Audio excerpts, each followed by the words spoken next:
Jaya Radha Madhava Punya Bihari.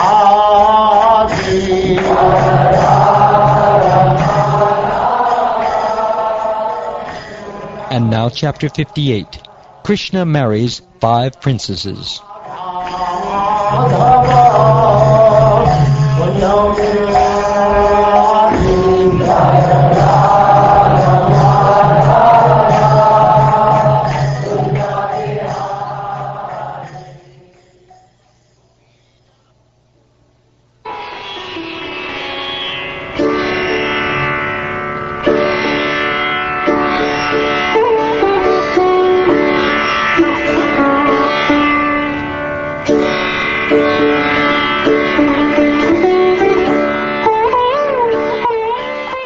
Shukdev Goswami said, once the supremely opulent personality of Godhead went to Indraprastha to visit the Pandavas, who had again appeared in public.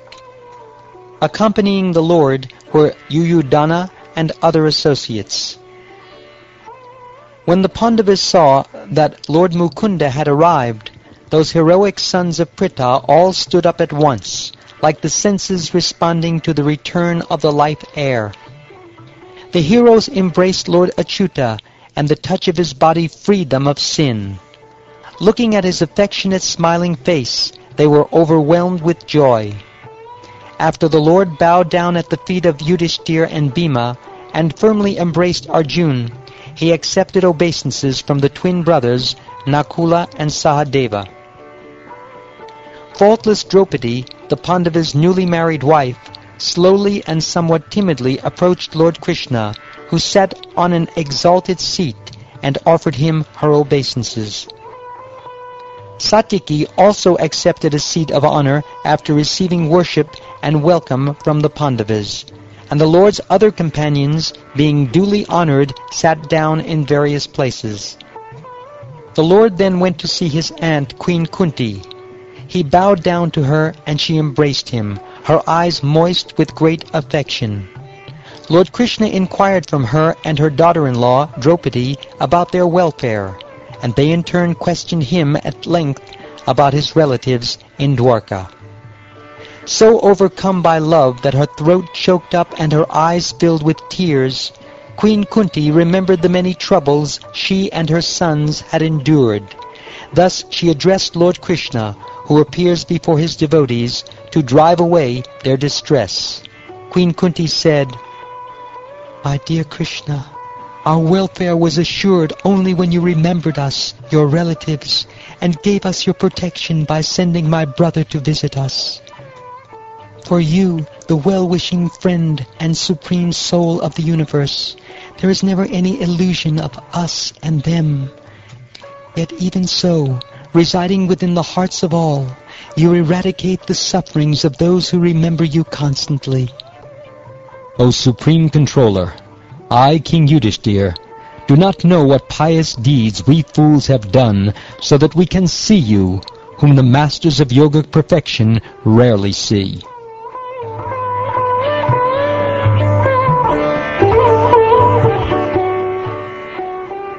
Requested by the king to stay with them, the Almighty Lord remained happily in Indraprastha during the months of the rainy season, giving joy to the eyes of the city's residents. Once Arjuna, the slayer of powerful enemies, donned his armor, mounted his chariot flying the flag of Hanuman, took up his bow and his 2 inexhaustible quivers, and went to sport with Lord Krishna in a large forest filled with fierce animals. With his arrows, Arjuna shot tigers, boars, and buffalo in that forest, along with rurus, sharabas, gabayas, rhinoceroses, black deer, rabbits, and porcupines.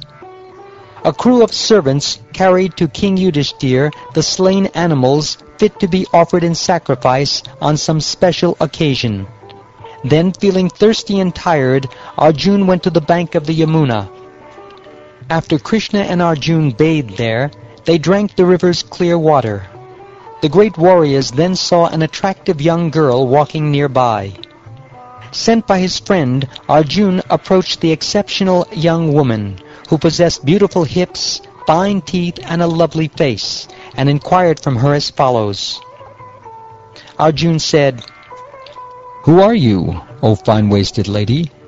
Whose daughter are you, and where do you come from? What are you doing here? I think you must be looking for a husband.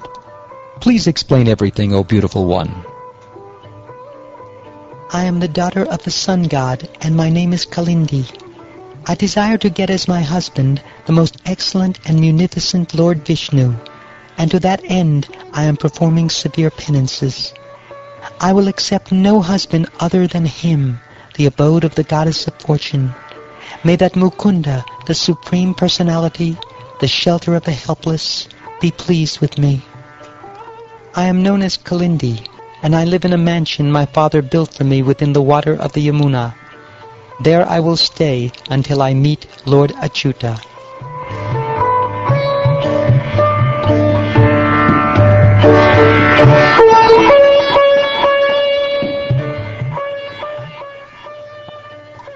Arjun repeated all this to Lord Vasudeva, who was already aware of it. The Lord then took Kalindi onto his chariot and went back to see King Yudhishthir.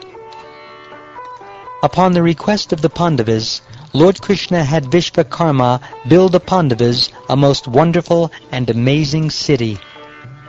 The Supreme Lord stayed in that city for some time to please his devotees. On one occasion, Sri Krishna wanted to give the Khandava forest as a gift to Agni, and so the Lord became Arjun's charioteer. Being pleased, O king, Lord Agni presented Arjun with a bow, a set of white horses, a chariot, a pair of inexhaustible quivers, and armor that no fighter could pierce with weapons.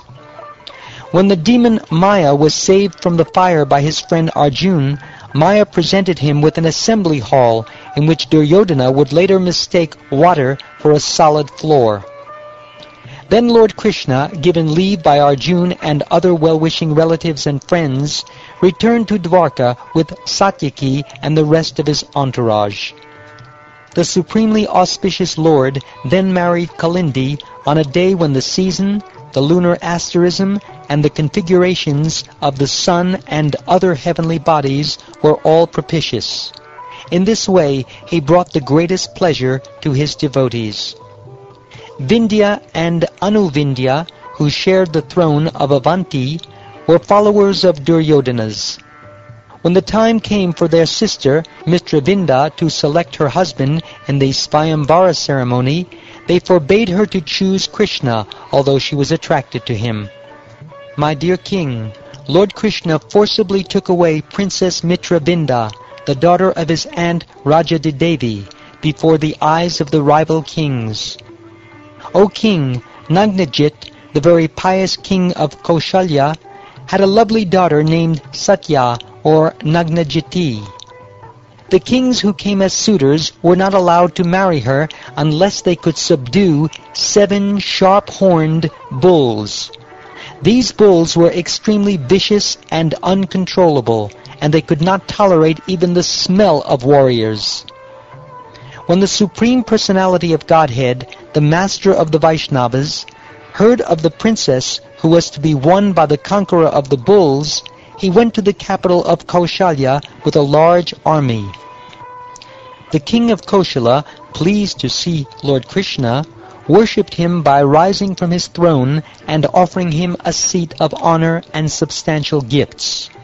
Lord Krishna also greeted the king respectfully. When the king's daughter saw that most agreeable suitor arrive, she immediately desired to have him, the lord of goddess Rama. She prayed, "May he become my husband. If I have kept my vows, may the sacred fire bring about the fulfillment of my hopes." Goddess Lakshmi, Lord Brahma, Lord Shiva, and the rulers of the various planets placed the dust of his lotus feet on their heads, and to protect the codes of religion which he has created, he assumes pastime incarnations at various times. How may that Supreme Personality of Godhead become pleased with me? King Nagnajit first worshipped the Lord properly, and then addressed him,